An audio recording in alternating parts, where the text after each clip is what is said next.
Hola, buenas tardes. Les doy la bienvenida a este nuevo capítulo del programa Memorias del Puerto. Nos encontramos en el sexto capítulo y en esta ocasión tenemos como invitado a don Víctor Gubins, destacado arquitecto y Premio Nacional de Arquitectura. Este es un programa de conversación y de reflexión sobre Valparaíso, sobre el pasado, el presente y el futuro de Valparaíso, que realiza la Fundación Piensa en alianza con la Universidad Adolfo Ibáñez. Aprovechamos de agradecer la gentileza del Museo Auriza, que ha permitido que podamos grabar este programa en este lugar magnífico. Señor Gubins, muchas gracias por haber aceptado la invitación y por estar hoy con nosotros. No, para mí es muy gratificante que me conviden, porque yo me siento muy porteño, a pesar que ya no vivo en Valparaíso, pero estudié aquí en colegio y en universidad y siempre viajo y tengo una casa de verano ahora cerca de Valparaíso y antes la tenía más al norte, ahora me vine al sur y entonces soy muy cercano.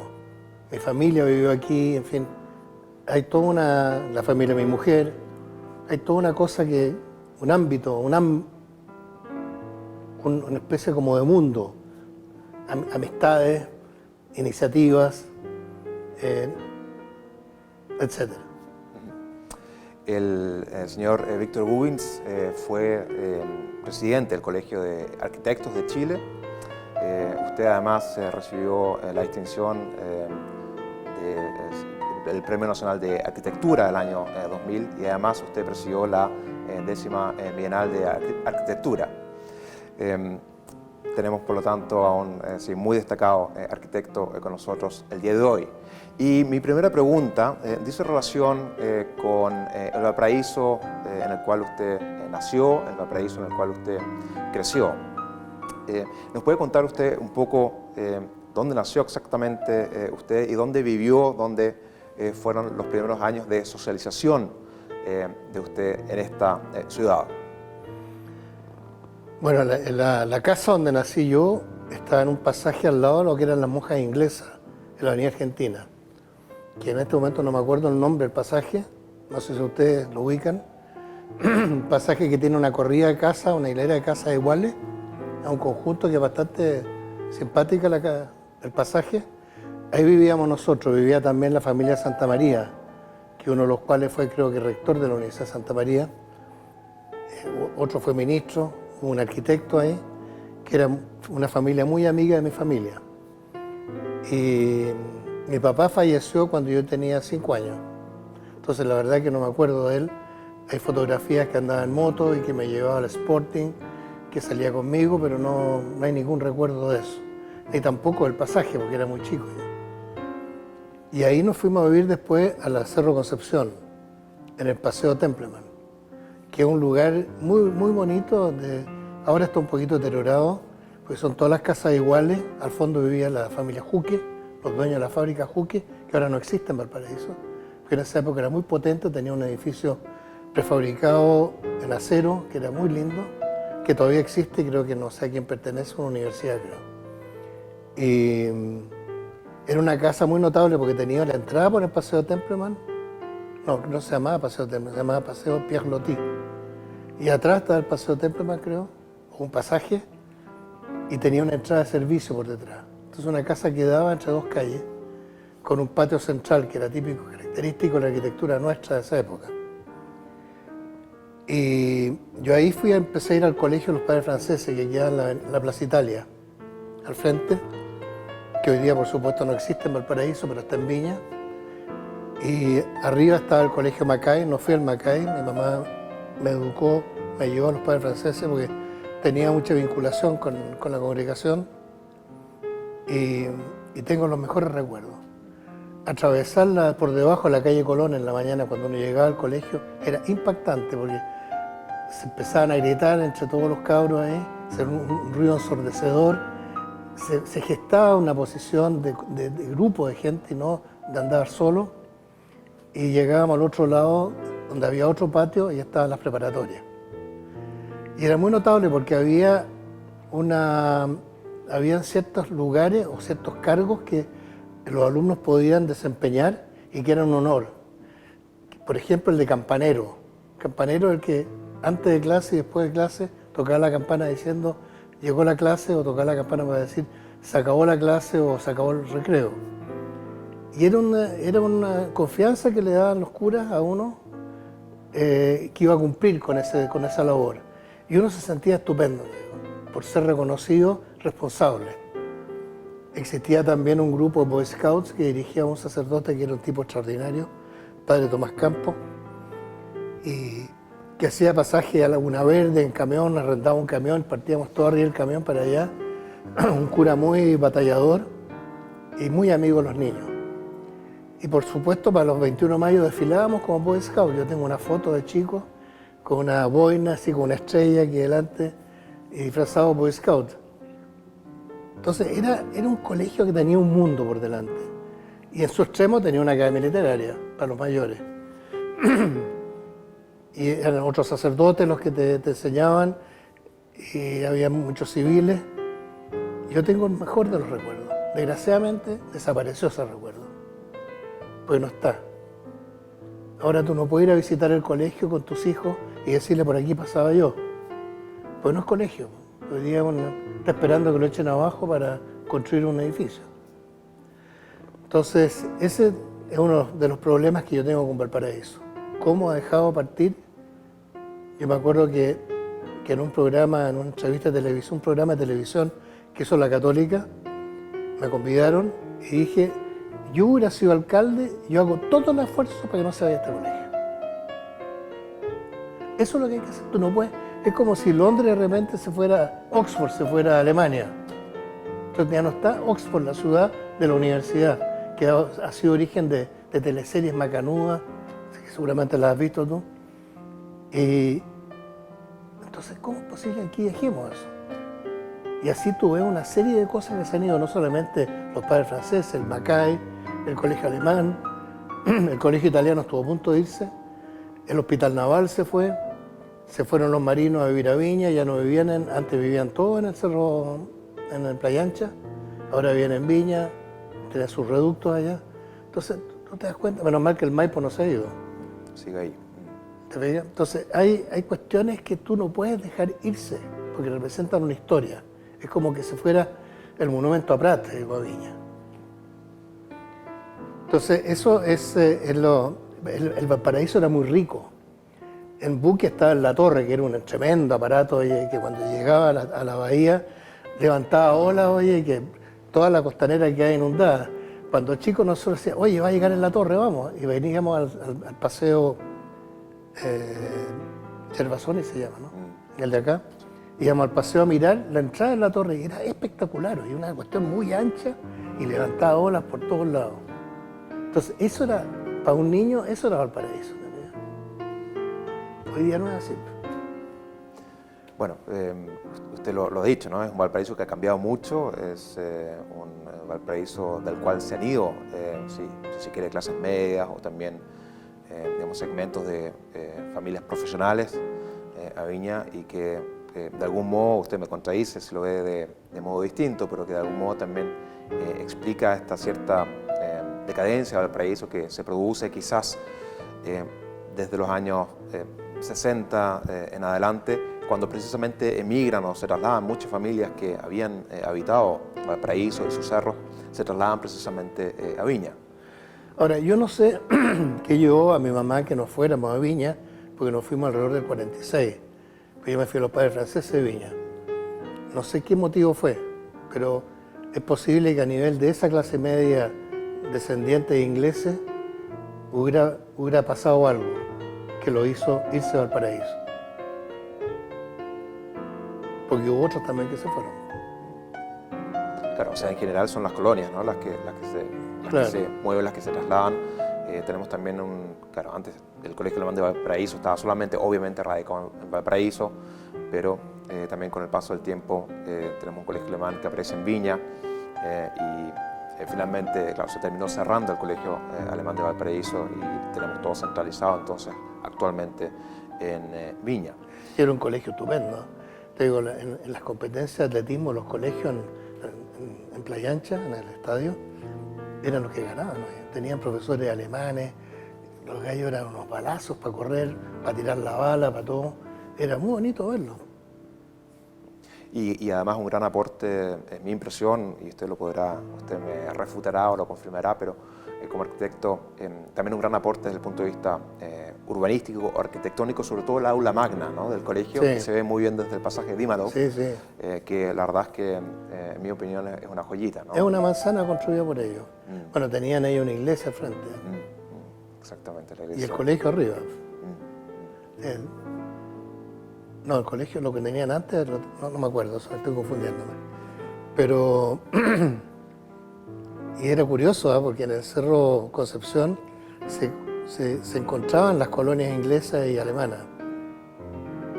En el fondo era una convivencia. Y convivían. Era una convivencia cordial, claro. ¿no? ¿O había alguna rivalidad? Eran rivalidades tontas, diría yo, de juego, más que verdaderas. No sé, era gente muy valiosa, tenía unas casas estupendas. Los Jope, por ejemplo, la casa de la Católica ahora, que en la esquina del pasaje nuestro con la avenida Templeman. Habían casas estupendas. Pero fíjate que los padres franceses educaban gente, oye, que no eran profesionales. Yo tenía un íntimo amigo mío que su padre tenía un almacén en la avenida Alemania. Era una persona igual que nosotros, no tenía ninguna diferencia. De origen italiano, que no lo he visto más. Nos fuimos bien, yo iba a estudiar en la Casa de la Ría. Respecto de la decadencia o del cierto declive que sufrió Valparaíso durante el siglo XX, hay distintas versiones, ¿no? Algunas, según algunos, la decadencia o el declive de Valparaíso se produce a partir del año 1914, cuando se construye el Canal de Panamá, que es una versión que ha sido desmentida, por lo menos por una buena cantidad de historiadores destacados que se han dedicado al estudio de la historia de Valparaíso. Pasaban más buques que ahora. Y de todos modos pasaban más buques que ahora. Y otros explican la decadencia de Valparaíso precisamente en virtud del proceso que mencionábamos nosotros recién, es decir, la emigración, digamos, de ciertos grupos que habían habitado Valparaíso a Viña del Mar en los años 50, 60, y también a raíz del hecho de que en el fondo la industria se empieza a retirar de Valparaíso. Desde un punto de vista general, o desde un punto de vista global y retrospectivo, ¿cómo ve usted, cómo interpreta usted esta decadencia, este declive de Valparaíso? Yo creo que lo que le puso la pata encima a Valparaíso fue Santiago. Porque cuando se construyó el túnel Los Prados, Valparaíso ya estaba al lado de Santiago y la gente empezó a ir a trabajar a Santiago normalmente, viviendo en Valparaíso. Se empezaron a trasladar a industria para estar más cerca de Santiago. Industria, estaban los juques, habían chocolate, estaban los cigarrillos. Había muchas maestranzas aquí en Valparaíso en esa época, allá en Almendral. Y yo creo que eso, fíjate, creó una dependencia de Santiago, de Valparaíso y de Viña. Viña perdió totalmente su carácter de ciudad jardín y de ciudad que tiene una vida propia. Y si nos trasladamos en el tiempo, más digamos, a la época reciente, nos trasladamos a la década del 90 y sobre todo al año 2000. El año 2003 Valparaíso fue declarado Patrimonio Cultural de la Humanidad, o un sitio importante, el barrio histórico, si se quiere, fue declarado Patrimonio Cultural de la Humanidad. ¿Cómo valora usted, cómo evalúa usted esta declaratoria por parte de la UNESCO? ¿Es un punto de inflexión? ¿Implicó eso, esa declaratoria, una recuperación de Valparaíso, o es una recuperación a medias, es una recuperación todavía muy parcial y en el fondo queda todavía mucho por hacer? Yo creo que queda mucho por hacer, pero es indudable que fue un empujón y un reconocimiento de la ciudad, de su parte histórica. Porque Valparaíso, oye, te digo, estos periodistas que vienen de Europa al filmar vino, vienen a Valparaíso, no vienen a Santiago a filmar. Este está muy interesado en los grafitis. Parece que hay grafitis chilenos que han dado vuelta allá en Francia y han mencionado que aquí hay mucho graffiti. que tiene su lado bueno y su lado malo. Cuando el graffiti es bueno, bueno, cuando el graffiti es malo, es pésimo. Exacto. Bueno, ese fue un reconocimiento del mundo, digamos, del mundo intelectual, del valor que tenía la ciudad de Valparaíso por sus calles, su edificación, su historia, su manera de recuperarse de todos los problemas que tuvo a lo largo de su historia, pero creo que es un empujón que no fue bien acogido en la práctica por nosotros. Nosotros como oficina nos ganamos 2 concursos aquí. Uno fue el edificio para aduana, un nuevo edificio que va a estar también en la plazuela aduana, que hoy día se llama con el nombre de una persona que inventó el ferrocarril, pero no tiene nada que ver con ni aduana ni mar. Y el otro es un edificio para el Servio, para el MIMBU, en 2 edificios históricos. Este último, uno que se quemó en la calle Serrano y el otro en la plazoleta. Estos son proyectos, el primero debe tener unos 5 años hecho ya, el proyecto, listo para construir. Y el otro, 1 año a lo mejor. No pasa nada, nada. Ahora, no es culpa de esta gente de acá, es culpa de Santiago que distribuye los fondos. Entonces tenían fondos para la aduana, pero esos fondos fueron destinados al edificio central de la aduana. No sé si en Valparaíso, porque supuestamente yo creo que ese era el edificio central, o en Santiago.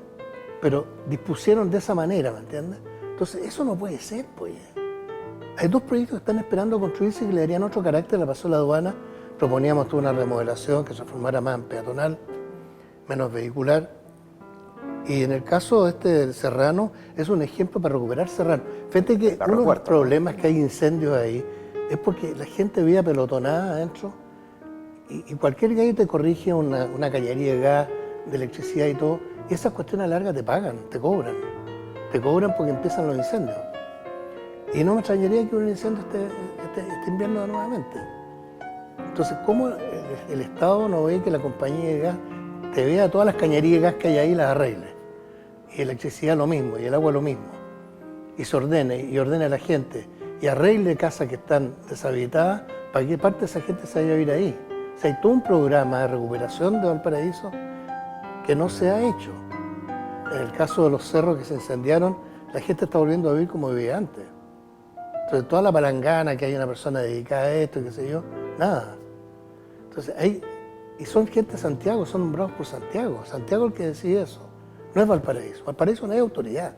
¿Tú crees que el alcalde tiene autoridad para manejar la ciudad? Yo lo que he escuchado son críticas. Y esa es la pregunta, ¿no? Es decir, Valparaíso, el tema y la problemática del desarrollo urbano de Valparaíso, el desarrollo de Valparaíso como ciudad, debería ser un tema de Estado, es decir, debería haber una partida en el presupuesto nacional precisamente para el desarrollo, para la recuperación completa de Valparaíso, o también hay algo de incompetencia o de desidia por parte de las autoridades, si se quiere, regionales, provinciales y también comunales. Yo creo que hay las 2 cosas, porque tú ves que hoy día hay un paro de los empleados públicos por el tema del bono de Antofagasta, y lo van a conseguir, porque estamos acostumbrados a que tú tienes que salir a gritar a la calle para que te den las cosas, no discutirla en un salón, a ver cómo es la cosa, no, tienen toda la razón, hay que hacerlo, no, hay que salir a la calle y gritar debajo de la ventana a la autoridad, pero la autoridad, mira, no, esto tenemos que parar, le preocupa más el grito de afuera que la justicia de la decisión que tomaron. Entonces hay una cosa que está mal. No puede ser que un país se mueva por grito y por muchedumbre que sale a la calle. Exacto, bueno, eso es lo que... Entonces yo creo que Valparaíso tiene que salir a la calle, todo Valparaíso con banderas negras, como lo han hecho en otras partes, y reclamar por sus necesidades. Y reclamar no solamente a la autoridad, sino que a las empresas, por ejemplo. Yo no puedo entender que la Católica Valparaíso haya construido edificios en Curauma y no haya construido en el Almendral, que es donde está la Casa Central. Claro, que en el fondo no haya decidido ser un aporte a la revitalización, a la recuperación del barrio en el cual la universidad está inserta, ¿no? Claro. El barrio El Almendral. A propósito de estas problemáticas que usted menciona y lo que claro, debería haber por parte quizás de la ciudadanía, una voz que se haga escuchar más fuerte respecto del desarrollo de la ciudad, Usted es experto en urbanismo y en el desarrollo de las ciudades. Usted ha pensado el desarrollo de distintas ciudades en Chile. Quiero pasar al siguiente tema, y el tema es el borde costero. ¿Cómo visualiza usted el problema que tenemos actualmente, y es que Valparaíso no tiene acceso al borde de costa? Y me parece que Valparaíso, y si estoy equivocado usted me refuta, pero me parece que Valparaíso se constituye en un caso singular, un caso excepcional, porque las grandes ciudades del mundo con acceso al mar tienen un borde costero que está abierto a la ciudadanía, y en general tienen desarrollado un concepto urbanístico, un concepto arquitectónico que haga de este acceso al mar un paseo agradable para la ciudadanía, para los mismos habitantes que viven en la ciudad, también para los turistas que vienen de afuera. ¿Cómo visualiza usted este problema que tenemos aquí en Valparaíso, y es que no hay un acceso directo al mar? Mira, una de las razones, creo yo, que ocurre esto es porque el puerto antiguamente era un lugar abierto. Te contaba al principio que yo cuando chico estaba en la escuela de arquitectura, y en las tardes yo caminé mucho a Valparaíso. Yo me iba a pie al colegio, fíjate, todos los días. Iba en la mañana, volvía a almorzar, volvía después del almuerzo y volvía en la tarde a pie, desde el Cerro Concepción hasta la Plaza Italia, sin ningún problema. Bueno, y caminaba, cuando estaba más grande, me metía al puerto siempre, a la costanera, y me metía por dentro del puerto al molo, y del molo dibujaba Valparaíso, lo miraba. Bueno, hoy día tú no podías hacer eso, y lo hacía porque tú te bajabas de un buque, te bajabas y caminando ibas a la aduana, y caminando tomabas un taxi. Hoy día yo no sé cómo lo hacen. Por lo menos los turistas lo llevan en micro a un lugar que está en Barón, al otro lado del Valparaíso, una medida muy práctica, ¿ya? Y muy inteligente además. Y se transformó en industria. Una industria cerrada, que tiene puertas, que tiene guardián, que no te deja pasar, etc. Todo lo que era el molo, habían un montón de cuestiones, pues estaban las 4 clubes de remo, el club alemán, el club italiano, el club español, el Valparaíso, regatas no sé cuánto, y eran 4 o 5 clubes, y hacían competencia, competían con Valdivia venía a correr aquí. El mar es el mismo ya, que en esa época. Hoy día no veo ningún bote. Estaba el bote Salvavidas, un restaurante que estaba al borde del mar, no como ahora que está atrás en un segundo plano, que es re bueno, se come muy bien, pero yo echo de menos estar arriba del mar, o muy encima, en el borde. Y había muy poca, uno paseaba, era un paseo, era como la avenida Perú, oye, de Valparaíso. Uno paseaba por ahí y tenía estas cosas especiales de donde uno podía hacer deporte. Hoy día no podía hacer deporte en el borde costero. Creo que en el Muelle Barón hay un proyecto, ahí hay gente que se dedica a arrendar botes, a hacer clases de botes, de remo, pero no sé si tiene la misma importancia cuando estaban los clubes de yate, los clubes de remo. ¿Cómo ve, a propósito del borde costero, cómo ve usted y cómo evalúa usted el proyecto T2, el terminal 2? Mal, muy mal. Y le pregunto además respecto del Mall Barón. Usted que es un experto en la materia. El mall ya se hundió ya, ¿no? Ya, usted lo da por Yo hundido. creo que no, todo el mundo se ha dado cuenta que es una tontera ponerlo ahí. Pues. Tiene un almendral donde podría tener 3 manzanas, un mall fantástico, con juegos, con cuestiones, y está en el centro de la ciudad. Y la gente que va al mall no mira el mar. En Antofagasta hay un mall que lo hicieron al lado del mar, y tú lo miras cuando vas al restaurante, pero el resto es cerrado. Los autos están cerrados, la gente está cerrada y la mercadería está cerrada. Entonces, ¿por qué estás al lado del mar entonces? ¿Por restaurantes? No, yo creo que eso capotó. Lo que yo creo que no son muy testarudos.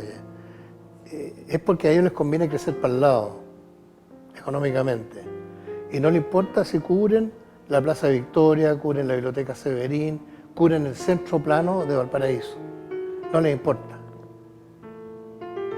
Porque es un problema económico mirado con una mirada que no está Valparaíso incluido. No es el caso de Barcelona. A mí me tocó llegar a Barcelona cuando nos fuimos becados con mi mujer llegar y estaba cerrado por el puerto de Barcelona. Entonces tú llegabas hasta el borde y decías, oye, ahí está la Barceloneta, pero no vayas porque te van a asaltar. Y llegaba hasta ahí, miraba la réplica de la nave de Cristóbal Colón y se volvía a caminar para arriba. No tenía mar Barcelona, no tenía mar ciudadano. Hoy día tiene mar ciudadano. Después volvimos y es espectacular. Fuimos caminando con mi mujer, pasamos por la Barceloneta, nos metimos adentro, ni un problema, porque era público todo ya, no estaban cerrados. Todas estas construcciones que han hecho las recorrimos a pie y llegamos hasta la parte de las Olimpiadas, que quedó espectacular. Todo ese sector que estaba perdido es parte de la ciudad hoy día y una parte importante de la ciudad. Pero no porque haya puerto, porque el puerto se desplazó para el lado, sino porque hay equipamientos urbanos. El puerto puede ser un equipamiento urbano si desde ahí parten buques que atienden a la gente en paseo, o tú puedes viajar de aquí a La Serena o a Coquimbo en buque en vez de irte en micro. O sea, lo que eran. Yo fui a Punta Arenas en un buque de los ferrocarriles del Estado, que en esa época, en los años 40, existían. Mira qué bonito era, ¿eh? Y sin ningún drama. Yo creo que hay gente muy capaz la del puerto, pero creo que hay una cierta testarudez en mirar Valparaíso en función del puerto. Y por otro lado, los ciudadanos miramos el puerto en función de Valparaíso. Entonces hay que hacer un trabajo en conjunto y pensar las dos cosas, cómo pueden convivir, cómo puede ser más potente. Yo creo que la extensión del puerto debe ir hacia Playa Ancha, de partida porque tú San tienes Mateo, un cerro muy alto que no te tapa la vista ni te crea ningún conflicto con la gente que vive atrás. Segundo, porque tú tienes todas las cuestiones de equipamiento están arriba, por el lado de Playa Ancha, más arriba. Entonces, irse para allá es crear una nueva avenida por los placeres que va a liquidar todo ese sector. Liquidas la parte de los placeres donde están instalados. El camino plano ya sería un montón de camiones que andarían por ahí, porque algunos vendrían por Valparaíso o por la parte de acá, por Playa Ancha. Yo creo que no.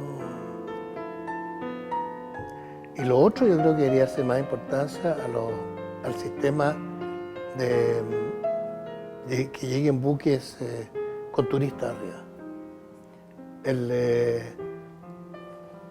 Más cruceros, ¿no? Más cruceros. Yo conversé un día con una persona que representa una firma de cruceros a propósito del proyecto de Antofagasta que estábamos haciendo y me decía, mira, el crucero llega no porque la ciudad misma donde llega sea muy valiosa, sino porque su entorno es muy valioso.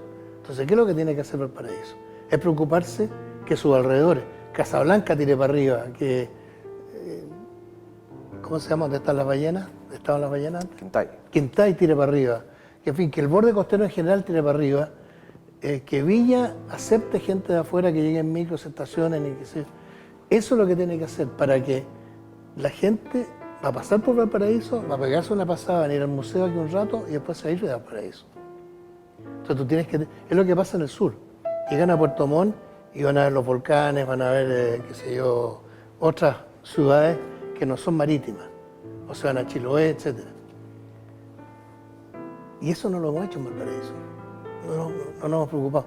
Ahora, yo lo que te decía, la respuesta nuestra frente a que Santiago nos está chupando, que el puerto nos está chupando como Valparaíso debe ser una región. Así como todo Chile debe ser regiones, con sus propias autoridades, su propio financiamiento. Fíjate que los impuestos que pagan las empresas grandes, que todas tienen oficina en Santiago, lo pagan en Santiago, no llegan a Valparaíso. Una vez entrevistando al alcalde de Concepción me dijo, mire, ¿sabe el problema nuestro? Que todas estas empresas que usted de Huachipato, todas estas empresas pagan impuestos en Santiago, no hay ningún impuesto aquí, que quede aquí y que nos ayude a levantar Concepción. Ese es el centralismo, pues. Bueno, de hecho hay notables compañías navieras que en el fondo se están desplazando, precisamente la Sudamericana de Vapores, por ejemplo. Que tenía un edificio enorme. Que tenía un edificio ¿La Interoceánica todavía está en Valparaíso? Claro, pero en el fondo fusionó también con otra compañía del extranjera. Que está en Santiago. De manera que también en el fondo están reduciendo personal y de hecho leí recientemente que el edificio de la Sudamericana de Vapores en la Plaza acá Sotomayor, sí. Se va a aquí vender, abajo, sí. se va a vender. Sí, lo vi también. De manera que ahí también se nos genera un problema en términos de que, bueno, qué va a ocurrir con ese edificio y si acaso se va a instalar una compañía de retail ahí, que es algo que aparecía mencionado en ese artículo. Y la pregunta es qué ocurre entonces con el entorno, se van a poner letreros grandes de neón, etcétera, generando un impacto quizás no del todo deseable en ese sector. Exacto. Don Víctor, muchas gracias por esta conversación. Hemos llegado ya al final del programa. Da Valparaíso para conversar, ¿eh? Da para conversar, sí, mucho más Se debería rato. conversar más. Hemos mencionado, sí, usted mencionó a la pasada el problema, por ejemplo, del centralismo, cuál es el rol que le compete a las regiones, cuál es el diálogo que debería haber entre región y capital, y también el diálogo que usted mencionó, el diálogo faltante entre la ciudad habitada de Valparaíso, la ciudad turística y la ciudad puerto. Son temas todos que podríamos haber profundizado todavía mucho más. Lamentablemente se nos acaba el tiempo. Y ahora que hay elecciones, ojalá que salga un alcalde y unos concejales de primera categoría como lo merece Valparaíso. Absolutamente, eso es algo que deseamos todos, autoridades que sean competentes, como lo fue Lautaro Rosas, pues. Exacto, autoridades que sean proas, que sean competentes y que tengan una visión también de largo plazo y un proyecto que es algo que usted... Y un buen equipo que lo relacionado y un buen equipo asesor, ¿no? Eso porque hay veces que los equipos llegan por cuestiones políticas. Bueno, buscar gente buena, aunque no sea del mismo partido. Exacto, eso es lo que yo creo que necesita Valparaíso, ¿no? Sí. Un equipo competente teniendo que asesore tan al buenas alcalde. universidades aquí, oye, no cuesta nada. Exacto, así debería ser y ojalá que esto se transforme en una realidad o después de las elecciones que vamos a tener este año. Sí. Don Víctor, muchas gracias por haber venido, por haber accedido a la invitación y a ustedes les agradecemos habernos seguido en este sexto capítulo del programa Memorias del Puerto. Ustedes pueden ver este capítulo y los anteriores en el sitio web de la Fundación Piensa. Muchas gracias y hasta pronto. Adiós.